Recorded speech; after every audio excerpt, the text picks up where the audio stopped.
Hello guys, magluluto tayo ng adobong baboy. Lalagyan natin ng nilagang itlog. At ito ang ating vlog for today. At ito ang ating mga sangkap na kakailanganin sa pagluluto. Nandito na lahat ng mga sangkap. Mga lutong bahay lang to kaya madali lang. Simulan na natin pan-fry natin ang pork na kasim ang gamit ko dyan. Pan-fry lang natin kasi sabi masarap daw pagka medyo piniprito ang baboy bago lalagyan ng mga sangkap sa adobo. At hanguin na natin, lagay natin sa isang lalagyanan pag nagkulay brown na. At isunod natin iprito ang patatas. Patatas dyan hindi ko na tinanggalan ng balat kasi ang balat daw dyan yung masustansya na nakukuha. Hanguin na natin ang patatas pagka nagkulay brown na siya. At magisa na tayo, maglagay tayo ng mantika sa kawali at isunod natin ang hiniwang bawang. Tangkutsahin lang natin hanggang sa mag-brown ang bawang at isunod na natin ang sibuyas. Kulay puti ang sibuyas ko dyan. At yan pala yung brown sugar, nilagay ko sa side para matunaw siya. Para pag nilagay na natin yung pork, medyo mapula-pula siya. At ayan, ilagay na natin para masangkutsa natin ang pork kasama ng brown sugar.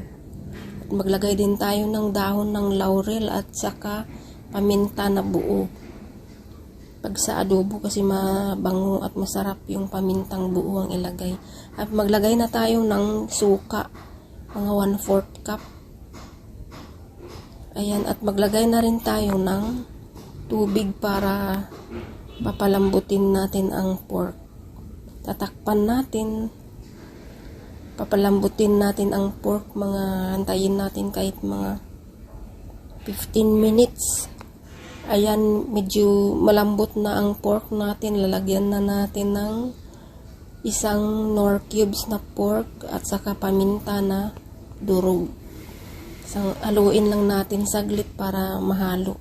Maglagay na rin tayo ng toyo. Mga 1/4 cup din na toyo.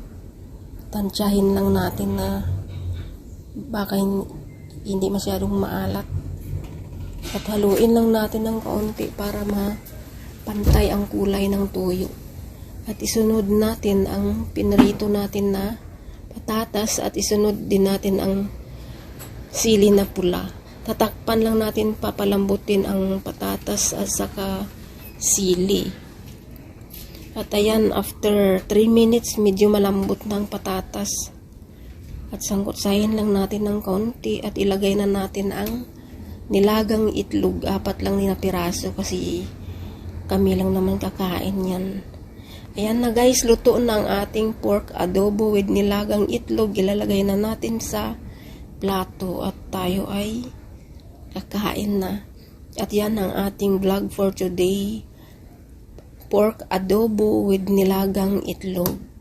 Thank you sa panonood and please follow for more. At subscribe na rin sa ating YouTube channel. Thank you.